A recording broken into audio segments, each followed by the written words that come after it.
Hola, la saluda Gaby del Instituto Bíblico para la Mujer hoy, 16 de marzo, revisando nuevamente nuestro devocional en pos de lo Supremo. El título de hoy es El Maestro juzgará.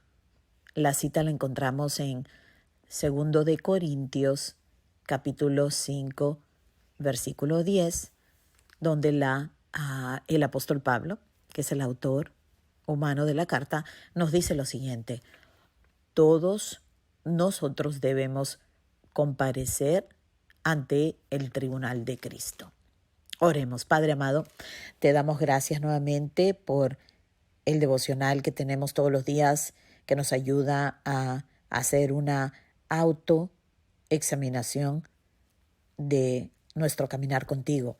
Señor, todos los días podemos ir caminando poquito a poquito en dirección correcta, o podemos caer en el engaño y sin darnos cuenta estar caminando en dirección equivocada. Señor, tú nos has dicho que hay dos caminos, que amplio es el camino por el cual pasan muchas personas. La mayoría de la gente busca el camino de la mínima resistencia, y luego dice que angosto, nos dices, es el camino que lleva a la vida.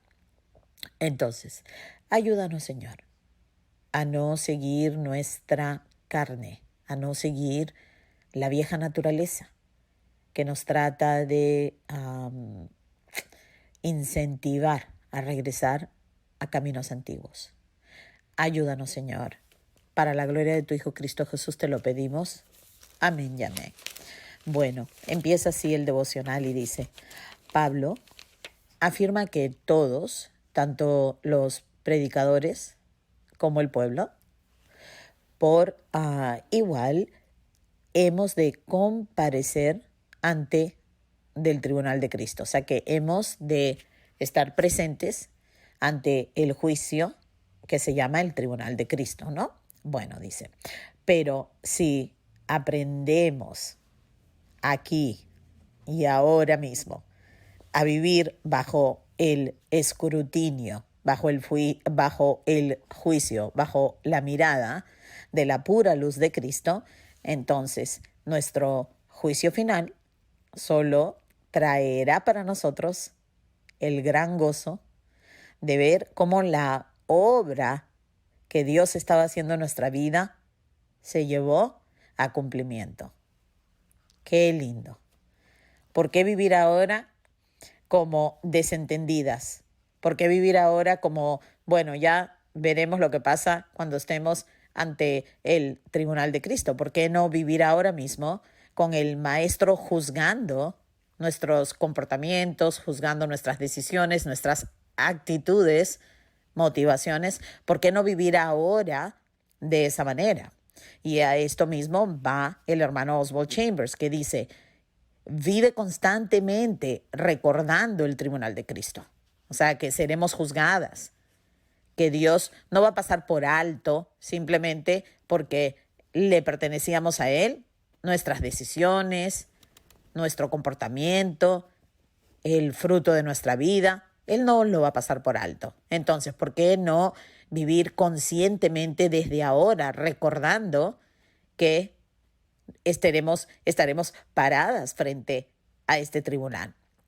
Entonces Él nos anima a que más bien andemos en el conocimiento de la santidad que Él nos ha dado. Es decir, su Espíritu Santo vive en nosotros. Imagínense, el Espíritu que levantó a Cristo de la muerte radica y vive en todo creyente. ¿Qué más podríamos desear o esperar? Entonces dice, vivir con una mala actitud para con otra persona nos llevará a seguir no al Espíritu Santo, sino más bien al espíritu del diablo. Por más santas que podamos ser. Impresionante, triste pero real. Entonces dice, el juzgar a los demás solo sirve para que se cumplan en nosotros los propósitos del infierno.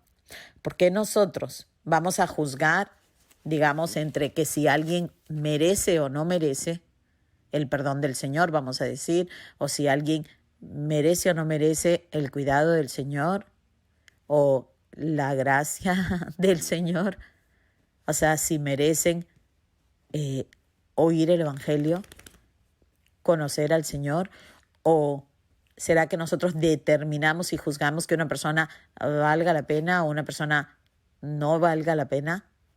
Bueno, no sé cuántas cosas podríamos en realidad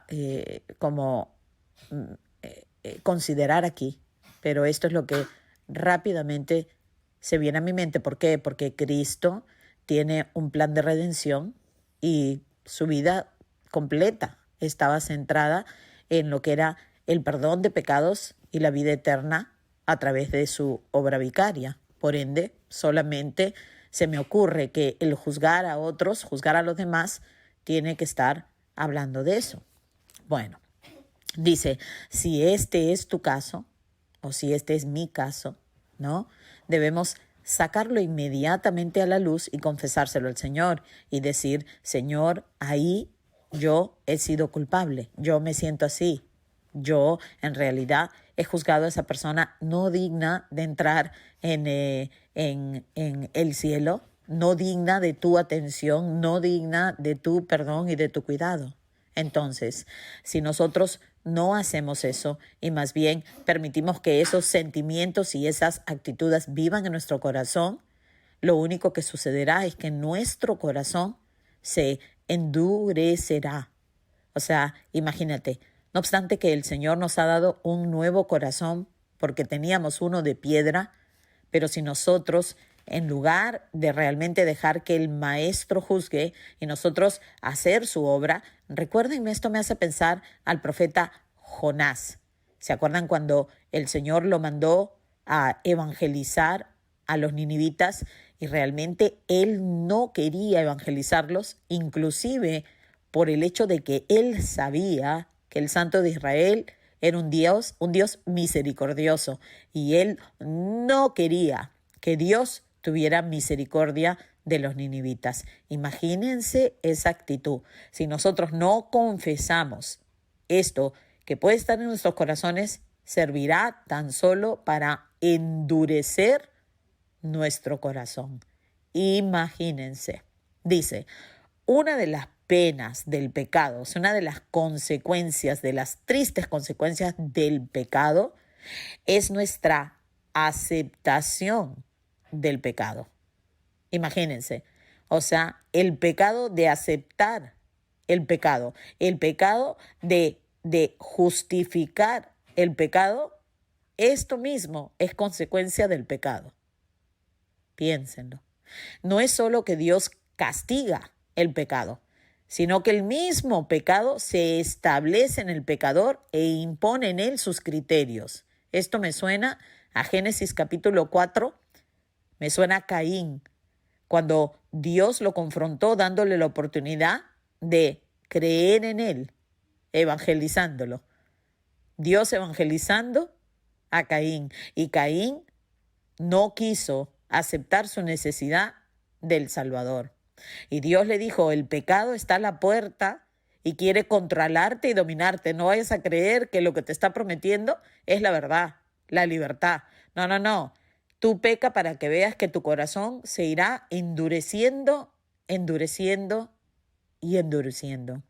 Dice, ni tus fuerzas ni tus oraciones te darán poder para dejar de hacer ciertas cosas. Y la pena del pecado es que gradualmente te irás acostumbrando a él. ¿Hasta qué punto? Hasta que por fin llegas a la situación en que ya ni cuenta te das de que estás pecando. Ningún poder, excepto el poder que proviene de estar lleno del Espíritu Santo, es decir, estar lleno de la palabra de Dios, que obviamente equivale al Espíritu Santo, ¿no? El Espíritu Santo inspiró la palabra Entonces, conocer la palabra es conocer al Espíritu Santo, así como conocer la palabra es conocer a Jesucristo, porque el Espíritu Santo, el Padre y Jesús uno son, ¿verdad? Vinieron con el mismo plan de redención. Entonces, la única manera que nosotros vamos a poder contra el pecado, contra el engaño, contra la consecuencia del pecado, es si estamos llenos del Espíritu Santo. No solamente si el Espíritu Santo nos ha bautizado, es decir, que Él nos ha regenerado, pero si nosotros nos rehusamos a dejar que el Maestro sea el que juzgue y que nosotros entendamos que nuestro ministerio está siendo juzgado desde ahora a la luz de la palabra del Dios. No tenemos que esperar hasta que estemos delante de Él para preguntarle, bueno, ¿algo de lo que hice sirvió? Pues esto se lo podemos preguntar todo el día, todos los días. Entonces, dice, ningún poder excepto el poder que proviene de estar lleno del Espíritu Santo puede cambiar o prevenir las consecuencias inherentes del pecado. Entonces, como dice Primera de Juan 1:7, si andamos en la luz, como Cristo está en la luz. Ahora, Cristo estaba en la luz en todo momento, en pensamiento, en motivación, en acción, en su respuesta, en todo. En ningún momento Él no estaba en la luz, es decir, en ningún momento Él no estaba en la verdad, no estaba consciente de la presencia de su Padre, la presencia del Espíritu Santo. En todo momento Él estaba completamente en la certeza, en la luz, en la verdad, en la obediencia. Entonces, para muchos de nosotros, andar en la luz significa andar en conformidad. ¿A qué? A la norma que hemos establecido para los demás. Entonces, nosotros establecemos una norma para otras personas, ¿verdad? Y aunque esas personas la vivan o no la vivan, basta con que nosotros obedezcamos para sentirnos hasta mejor que ellos. Entonces, ¿necesitamos o no necesitamos que sea Jesús el que nos está, como dice aquí, juzgando nuestra vida, juzgando nuestras decisiones, nuestros ministerios o nuestros sacrificios, todo? Si Él no es el que esté juzgando todo esto, realmente caeremos en lo peor. ¿Qué es esto?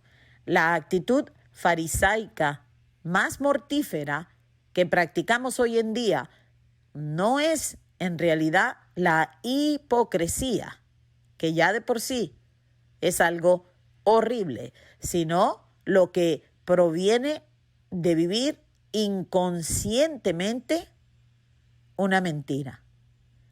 Imagínense. O sea que hay algo peor que la hipocresía. Hay algo peor que la pretensión. O sea, que uno esté viviendo una vida así y que realmente hipócritamente esté como pretendiendo que estamos viviendo otra vida. Peor que eso es que nosotros estemos viviendo inconscientemente una mentira. ¡Wow! Bueno, solo me queda a mí decir, Señor Jesús, si tú no escudriñas mi corazón, si tú no me llevas por el camino angosto que lleva la vida y no me desmientes, entonces realmente yo estaré totalmente perdida para el resto de mi vida. Por eso debemos rogarle al Señor que tenga misericordia por nosotros y pedirle que no nos deje vivir en el engaño. Bueno, hermana, gracias por haber pasado este tiempo conmigo. Espero poder ver el devocional de mañana también contigo, que se titula El objetivo primario del siervo. Estaré orando por ti y te ruego que hagas lo mismo por mí. Y hasta entonces, que Dios te bendiga.